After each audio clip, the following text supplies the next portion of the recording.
This is John Colo with GrowingYourGreens.com. Today we have another exciting episode for you. This one's going to be a short one because I know some of you guys don't like my long videos. Anyways, what I'm doing today is we're playing in the garden. It's a nice winter's day. You guys can see my lettuce is growing amazing. I got all kinds of other stuff growing. I'll give you guys a garden tour pretty soon in another upcoming video, what I'm growing this winter.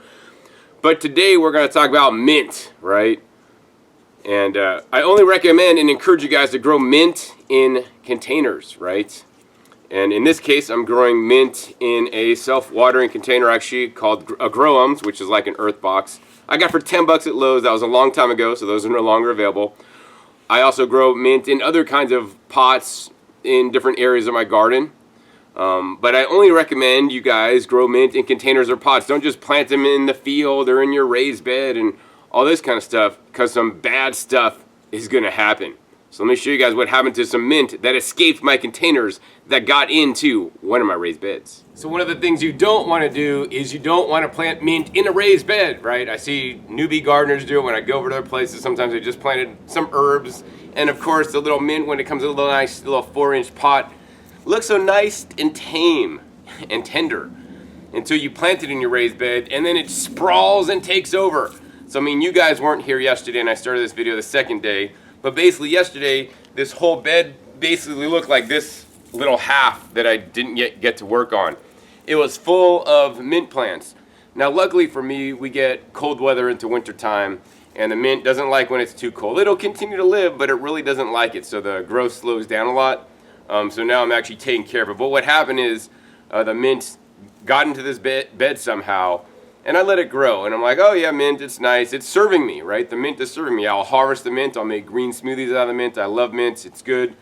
And I would use it. And plus, I didn't have anything at that time to plant in this bed. So I'm like, hey, mint's there. Why dig it all up and replant it? I did end up sticking some eggplants mixed in with the mint at a certain point last year. And basically, the eggplants really didn't perform because it literally got out-competed by the mint. But now that it's a new season, I definitely got better things to do. So if you guys look, I literally was sitting here for like 2 hours yesterday cutting up mint plants and putting them in this 5-gallon bucket. Actually, I got one 5-gallon bucket and another half 5-gallon bucket. So like 7.5 gallons of mint plants. I'd just come in here and take the mint plants and I'd cut them up. And then they basically just get cut up into my compost that then will turn into the new soil for me. Now, that's not where I stop, right? Cutting them up are only the first step. Because if you just cut off the top growth, guess what? Mint likes to send its roots down and spread out underneath the ground, and then they'll just shoot up in random places. So aside from just cutting off the top growth, then I got to even take the second step, and I got to sit here and find the roots and literally pull them up. So let me show you guys actually what'll happen if you plant mint in a raised bed and how rambunctious it will be.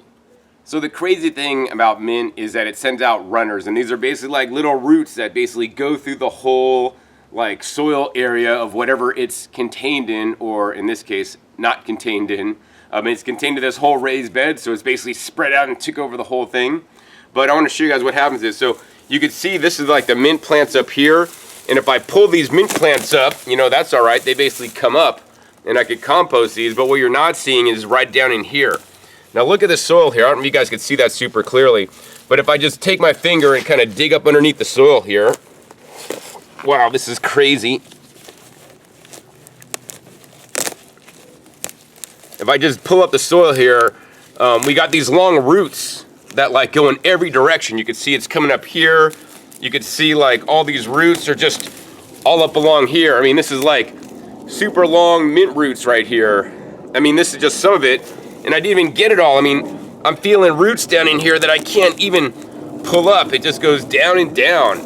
And this is totally like taking over the whole area. So here, right here, look at this. Totally insane. Watch all these roots. They especially like to run around the edge of the container it's in. So we'll pull this up for you guys. But look at all this. This is just massive, massive mint roots forever, and I'm reaching down here, I feel them all. Ugh. And just pulling them all up. I mean, look at all this. All these mint roots. And I mean, I still got a lot more work to do to pull all these guys out. And here's the thing. Once you got them, you'll probably never get rid of them, because unless I dig literally all the dirt out of this bed, clean it, and put it back in, I'm not gonna get it all. And that's just what it is, right? That's what happens when you plant mint in a bed. You don't want this to happen, so don't do it in the first place. It's a lot easier to tell you guys this than like, you know, me, like, oh, the mint's growing, it's beneficial, I'll take it out later. It got really bad, man, and this is like after like one season. So don't waste your time. That being said, mint is an amazing food, and I want you guys to grow it in some place. You know, whether you're gonna grow it in a little container, maybe in your kitchen in a little pot, grow it somewhere where it can be controlled. I mean, if you have acreage and you don't care about a certain area, right, that it'd be great if it took over, right? Plant it there, right? But do me a favor, don't plant it in your raised bed unless you have like 100 raised beds and you have a few extra ones that you don't really care about, because otherwise you're going to sit here like me probably for the next day or two pulling up as many mint roots as I can so it doesn't return. And mint is an amazing antioxidant rich food. I want you guys to include more mint in your fresh salads and your smoothies and your juices each and every day. But once again, don't plant it in a raised bed or you're gonna pay. And oh, look at this, man. Even worse, like I got the leaves on the top. Oh, I got some dog poop in there too.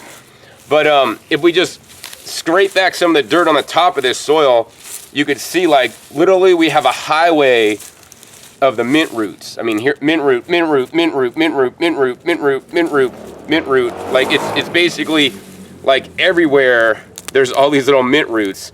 And the crazy thing is, once you pull up one, it breaks off.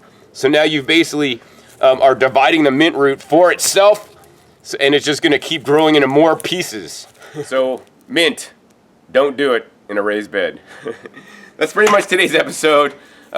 If you guys take the one takeaway is don't plant mint in a raised bed or other places where you don't want it to go. I once again learned the hard way, and this is how I've learned many things in gardening through the School of Hard Knocks. And even though you heard it today, you might plant mint in a raised bed, and then you're gonna be like, you're right under the video, John, you're right. So, learn by living, and yeah, that's all I got to say today. Gotta finish this task, and I'm planting this out in cilantro, something that's gonna be more beneficial for me this time of year than the mint that I actually have in other places in my garden. So if you enjoyed this short format video, hey, please be sure to give me a thumbs up. That'll encourage me to make more short format videos for you guys in the future, sharing with you guys my gardening wisdom, the things I've learned over the last many years I've been gardening and growing food.